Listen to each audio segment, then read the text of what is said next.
আলাইকুম। সবাই কেমন আছেন? আশা করছি ভালো আছেন। আমি এখানে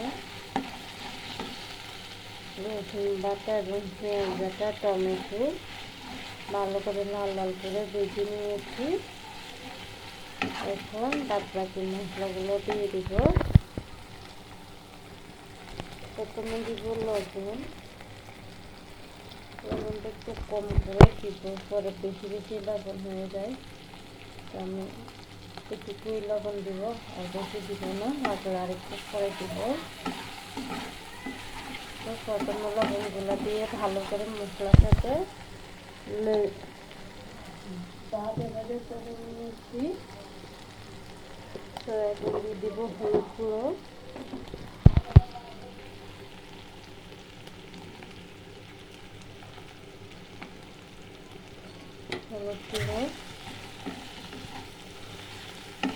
হলুদ গুঁড়োটা দিয়ে দিয়েছি।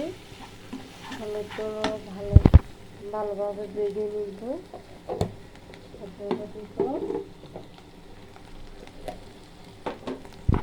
জিরার গুঁড়ো বা মশলার গুঁড়ো বলতে পারেন, এখানে সব রকম মশলা দেওয়া গুঁড়া করা।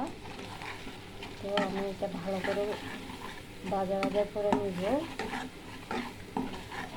এখন লাস্টে দিয়ে দিব মরিচের গুঁড়া।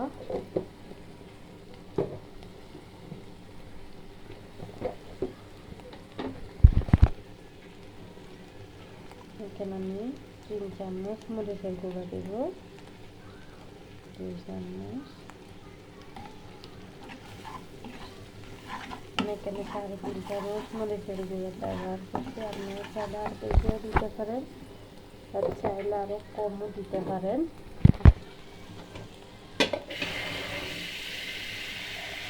এখন পরিমাণ মতো একটু পানি দিব, মশলাটা ভালো করে কষানো হয়ে যায়, সেই জন্য এখন পানি অ্যাড করে দিলাম।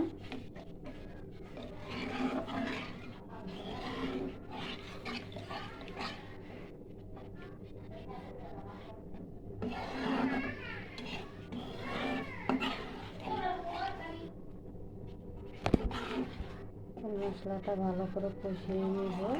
তো সেই জন্য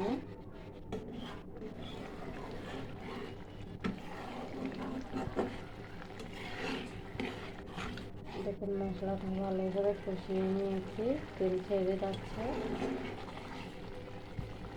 পানি দিয়েছি যেহেতু আরেকটু কষানো হোক, তেলটা আরও ভালো করে ছেড়ে যাক, তারপরে ওদেরকে সব মাছ দিব। দেখুন আমি এখানে কেটে ধুয়ে রাখা পাবদা মাছ। আপনার কার কার এই মাছগুলো পছন্দ? এটা বিগ সাইজ, দেখুন কতটা সুন্দর সাইজটা। এখন এই মাছ আমি কাঁচাই রান্না করবো, আমি এখানে অন্য কিছু অ্যাড করবো না। তো আমি ভালো করে কষে ধুয়ে নিয়েছি। তারপরে এখানে আর একটু ভালো করে ধোয়ার জন্য পানি দিয়ে দিয়েছি। দেখুন রূপার মতো একদম চকচক করতেছে। এখন আমি একটু সবগুলো মাছ বসাই দিব। আমি এখানে অন্য কোনো কিছু অ্যাড করবো না, শুধু মাছটা তেল জাল করবো। পাবদা মাছের তেল জাল, তাই তেলটা একটু পরিমাণে বেশি দিলাম, যেহেতু এটা ঝাল ঝাল হবে, খেতে ভালো লাগবে। আপনারা কার কার এই পাবদা মাছ পছন্দ আমাকে জানাবেন কমেন্টে। আমি কোনো পাবদা মাছটা কোনো ভাগ করি নেই, আমি গোটা গোটা এখানে বসাই দিচ্ছি। দেখুন মাছগুলো সুন্দর করে বসিয়ে দিয়েছি। বেশি একটা লাড়া দেব না, এটা যেহেতু নরম মাছ, বেশি একটা লাড়া দিলে ভেঙে দিতে পারে। তা আমি গোটা গোটা এখানে বসিয়ে দিয়েছি, ভেঙে দিতে না যায়।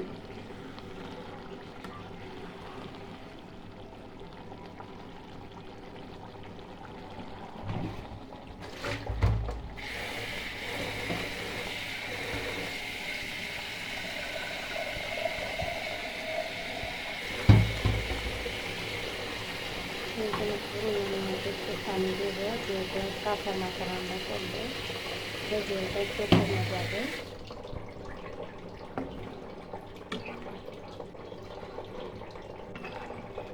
বেশি একটা লাড়া দিব না, এটা একটু করে উল্টাই দিব যাতে মাছগুলো ভেঙে না যায়, গোটা গোটা থাকে। পাবদা মাছ আপনাদের কার কার পছন্দ আমাকে জানাবেন কমেন্টে। আরেক চুলাতে আমি চিংড়ি মাছ আর লাল শাক রান্না করতেছি, আপনাদের সাথে সেটাও শেয়ার করবো। মাছগুলোকে ভালো করে কষিয়ে নিই।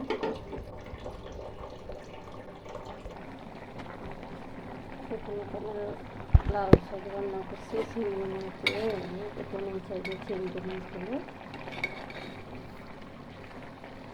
এই সাইডে চিংড়ি মাছ আর এখানে এক চুলটা নিয়েছি লাল শাক। তো আমার লাল শাক রান্না শেষ।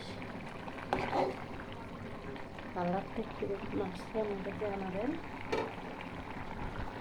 তো এখানে দেখুন আমার মাছ তো রান্না হয়ে আসছে। দেখুন মাথা মাথা ধোয়ার পর দেখুন একটা ভাঙে নেয়, সবগুলো আস্তে আস্তে না থাকে আর লাড়াচাড়া করবো না, এভাবে হতে থাক। মাছগুলো এভাবে হতে থাক, ততক্ষণে ধনিয়া পাতাটাও দিয়ে দিই, ভালো করে সিদ্ধ হয়ে যাবে।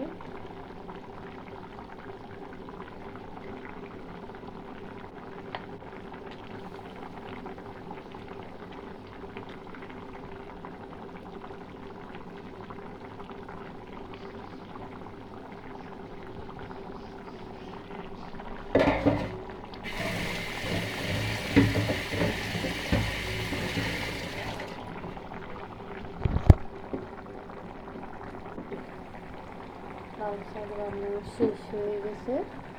তো আজকে রান্না এ পর্যন্ত। সবাই ভালো থাকবেন, সুস্থ থাকবেন। লাল শাকের কালারটা কতটা সুন্দর আসছে দেখুন। এখানে গ্যাসের চুলা পরিষ্কার করে আমি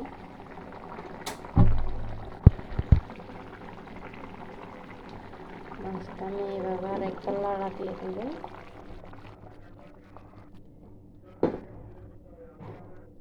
দেখুন